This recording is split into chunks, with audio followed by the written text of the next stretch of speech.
Tonight's headlines: PhilHealth Chief Morales resigns. Search for more suspects in Jolo bombings underway. Coronavirus infections breach 200,000 mark. Philippines still in negotiations for COVID-19 vaccines. PSEi slips on profit taking. Government swings back to budget deficit in July. Law prohibits integration of contact tracing into national census. And PAGASA continues to monitor LPA. Good evening. Today is Wednesday, August 26, 2020. I am Elmer Navarro Manuel and this is Tribune News on Q. Here are the stories for this evening. Malacanang on Wednesday received the resignation letter of Philippine Health Insurance Corporation President and CEO Ricardo Morales, and in the wake of the investigations on the state-run insurer over alleged corruption and other anomalies. Presidential spokesman Harry Roque confirmed that the letter was received by the Office of the President. However, Roque noted that they are still waiting for President Rodrigo Duterte's further action on the resignation of the embattled PhilHealth chief. Morales earlier took a medical leave to undergo chemotherapy for lymphoma amid separate probes by lawmakers and government agencies on alleged widespread corruption in PhilHealth. To recall, Duterte had asked Morales, who he appointed to the post last year, to step down due to his medical condition. And Morales, a former military general, earlier this month sent a medical certificate signed by his attending oncologist disclosing that he was undergoing cancer treatment. Filipino authorities on Wednesday disclosed that they are searching for more suspects involved in Monday's twin explosions in Jolo, Sulu that left scores of security forces and civilians killed and wounded, the deadliest attack in the country this year. Joint Task Force Sulu Commander Brigadier General William Gonzalez said they were pursuing other members of the terror group Abu Sayyaf Group, believed to had carried out the bombings. The twin bombings, which occurred outside a supermarket at a town plaza in Jolo, killed 15 people, including 8 soldiers, and of the 75 people wounded, 14 of them are in critical condition.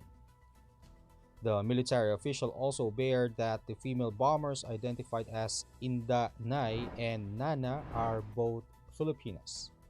Nana is the wife of the first Filipino suicide bomber Norman Lasuca, while Inda Nay is the wife of Abu Talha, the sub-leader of an Abu Sayyaf unit. Shortly after the blast, the military and police have intensified security measures in the southern Philippine islands in a bid to reopen the city. Tribune News on Q will be back after these reminders.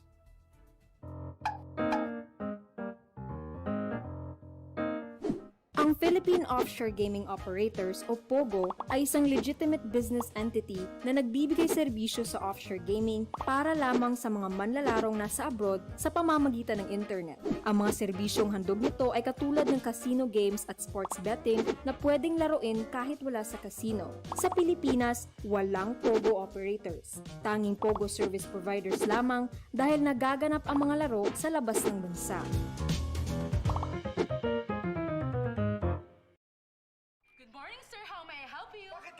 Pumunta sa bangko. Oo nga naman, sir. Ba't kailangan pang pumunta sa bangko? Why not get a UB app so you can do all these without going to the bank? Bank the way you live. Union Bank.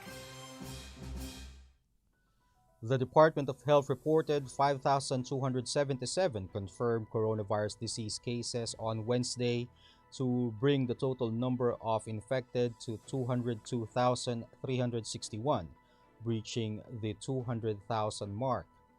The day's cases, the fourth highest reported in a single day, are mostly from the National Capital Region with 3,157 cases, while Laguna had 403, Negros Occidental with 304, Rizal with 237, and Cavite with 228, and the data is from 95 out of 109 operational testing laboratories. The number of recoveries, on the other hand, is at 133,460 after the Health Department reported 1,131 recuperations, while the death toll is now at 3,137 following 99 fatalities recorded. The number of active cases, or those still infected with COVID-19 in the country, stood at 65,764. The Philippines has seen record high numbers in terms of additional COVID-19 cases since late July after the initial easing of quarantine measures and gradual opening up of the economy. It has soared to the top among Southeast Asian countries in terms of caseload and even surpassed the tally of China, where the disease is believed to have first emerged. Meantime, the Department of Health announced that the Philippines has not yet approved any clinical trials for COVID-19 vaccines. Health Undersecretary Maria Rosario Vergere said that as of this week, they have not yet approved any clinical trial for any COVID-19 vaccine here in the country. She said the negotiations with vaccine manufacturers and countries committed to help the Philippines are still ongoing. This includes the Sputnik vaccine from Russia, and Vergere said that the results of its phase 2 trials are still being studied by the government's expert panel. The Philippines' neighbor, Indonesia, has signed a deal with China's Sinovac Biotech to locally produce at least 40 million doses of the vaccine it is developing. The so-called CoronaVac is undergoing phase 3 clinical trials in Indonesia. Sinovac is among the vaccines initially approved by the Interagency Task Force on COVID-19, but its proposed clinical trials in the Philippines have not yet pushed through. Tribune News on Q will be back after these reminders. Bilang bagong mag-asawa, sabay kami natututo sa buhay. Sabay rin namin inaaral ng mga bayarin sa bahay. Kahit kami, nagtaka sa biglang laki ng electricity bill namin. Huwag pong mangambang maputulan. Sinisigurado ng Meralco na walang disconnection hanggang September. Estimated bills lang ang natanggap natin ng March, April at para sa ilan, May. Dahil sa lockdown, isang tabi to para hindi na maguluhan. Ang May o June ay actual meter reading na. Kung May nagka-actual reading, ibabawas dito ang huling reading bago mag-ECQ. Yan lang po ang ating babayaran hanggang 3 buwang konsumo. Kung estimated reading sa May at June nagka-actual reading, ibabawas din dito ang huling reading bago mag-ECQ. Yan lang po ang ating babayaran. Hanggang 4 na buwang konsumo, walang labis. Tandaan, kung ano lang na konsumo, Yun lang ang babayaran. ako po si Mateo G. At ako naman po si Sarah G. G? G!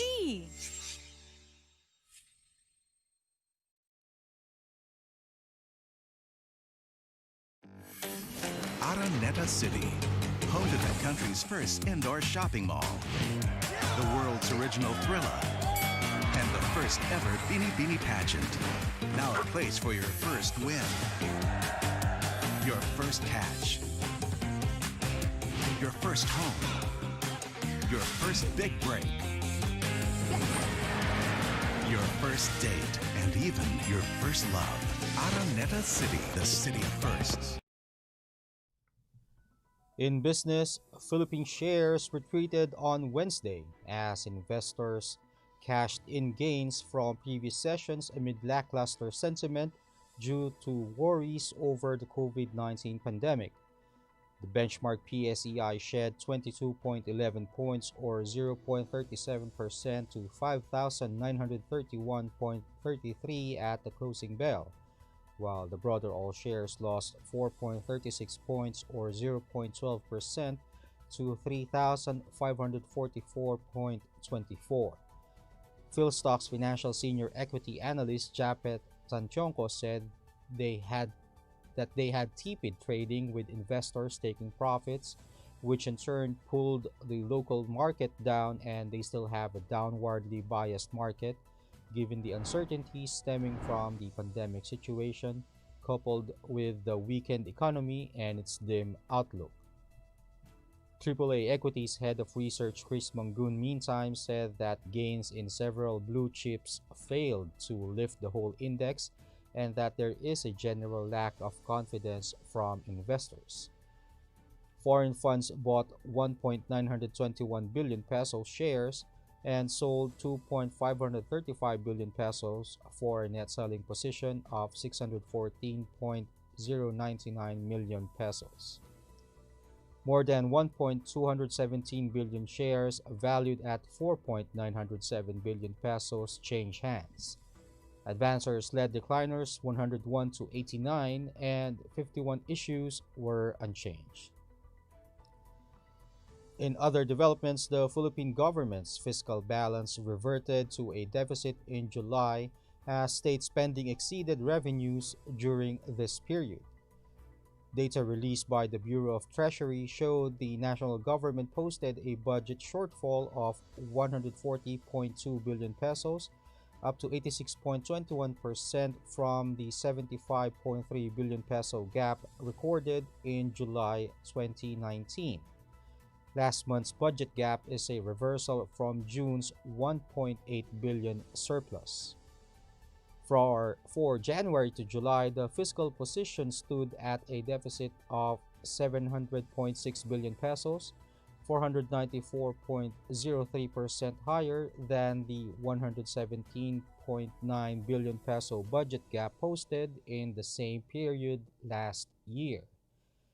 The national government's disbursement for July rose to 374.7 billion pesos, up 10.40% from 339.4 billion pesos year on year, driven by the second tranche releases for the Social Amelioration Program in line with the implementation of RA 11469 or the Bayanihan to Heal as One Act and other COVID-19 related expenditures. Year-to-date, government spending reached 2.388 trillion pesos, up 23.78% from 1.930 trillion pesos in the same comparable period. We will be back after these reminders.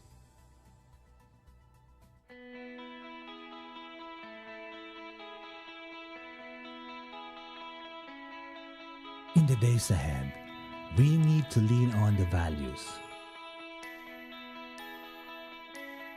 that make us a great company, the Malasakit, for which we are known, and the understanding that, as San Miguel, we stand for something far greater than ourselves,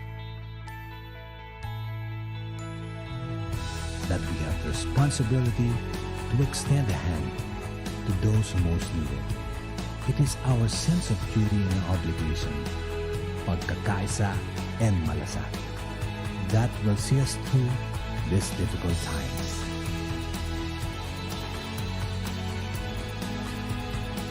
Kwentong Malasakit.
In other news, the 2020 national census, which will start in September, cannot be utilized for contact tracing of COVID-19 cases, according to National Economic and Development Authority Chief Carl Kendrick Chua.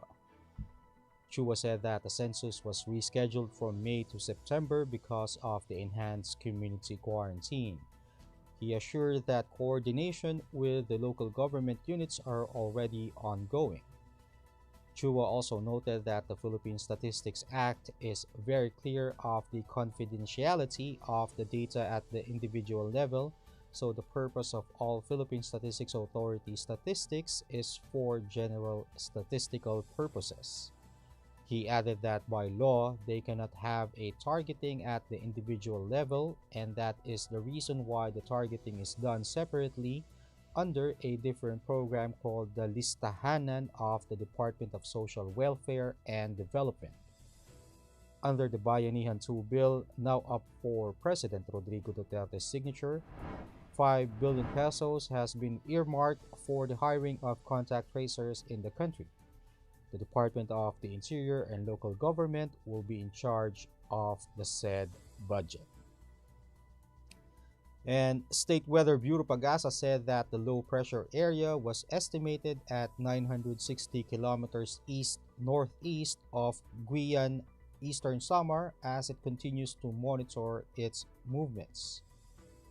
The southwest monsoon is expected to bring cloudy skies with scattered rain showers and thunderstorms over the Ilocos provinces, Batanes, and the Babuyan Islands. In its 24-hour forecast, the weather agency warned of possible flash floods or landslides due to moderate with at times heavy rains. Meanwhile, the southwest monsoon and localized thunderstorms may also bring partly cloudy to cloudy skies with isolated rain showers over Metro Manila and the rest of the country. PAGASA said flash floods and landslides are possible during severe thunderstorms. Affected residents are advised to take precautionary measures against the flash floods and landslides. Sunrise is at 5:43 a.m. and sunset will be at 6:11 p.m. We'll pause for a short break. Stay with us. With these cell sites, it affords us better cooperation and communication with the outside world because it is vital for FU and RMF to have this. We are now dependent on this cellular signal, and it has helped us a lot.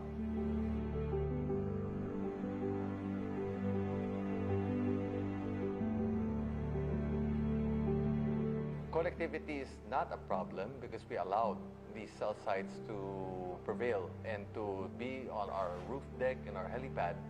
Hindi tayo mawalan ng signal sa lahat ng rooms namin dahil may cell site tayo sa taas. It's one of our major advantages.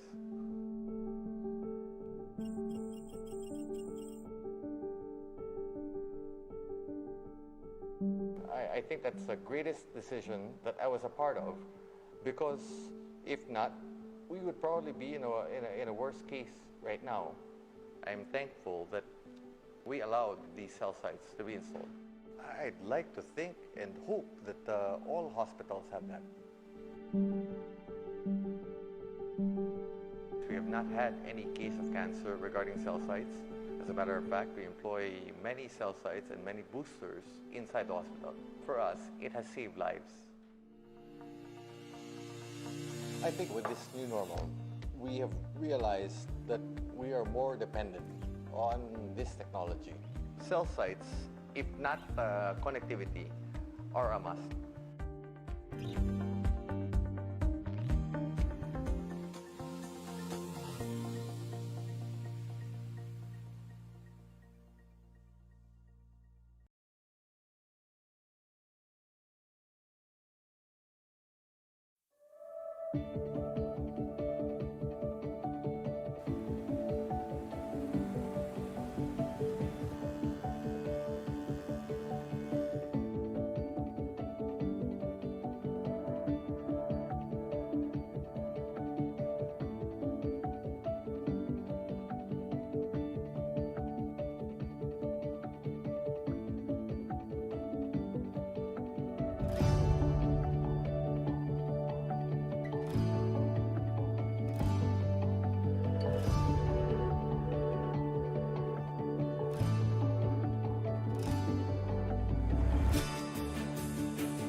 That wraps up the stories tonight. Catch the latest news on our website, tribune.net.ph, and follow us on Facebook, Twitter, and Instagram. You can also subscribe to our YouTube channel, Tribune Now. The Daily Tribune is one with the nation in facing the COVID-19 crisis, and in line with this, the Daily Tribune digital edition on Press Reader is now available for free online. You can also download the Daily Tribune app on Apple Store for iOS users and Google Play for Android users to get the latest and most comprehensive news online. Daily Tribune is also inviting everyone to join its community Viber Katribu to get updates on the freshest and hottest news and entertainment stories of the day. Tarcito emoticons are also available on our community Viber. Just click on the link in this video to join. Daily Tribune will also be launching its latest mobile app, and we want you, our dear viewers, to help us in naming the newest edition in our online family. All you have to do is to like and follow our social media platforms and comment your vote for the following: DT Mobile, Tarsi Go, and Katribu Mobile, and add the hashtag mobile app. Prizes await 10 lucky individuals who voted for the winning name. Check our social media platforms for details. And before we go, we would like to thank the SM Store for my jacket this evening. Again, this is Elmer Navarro Manuel. Tribune News on Cue. Stay safe, stay healthy, and stay at home. Good night, and God bless us all.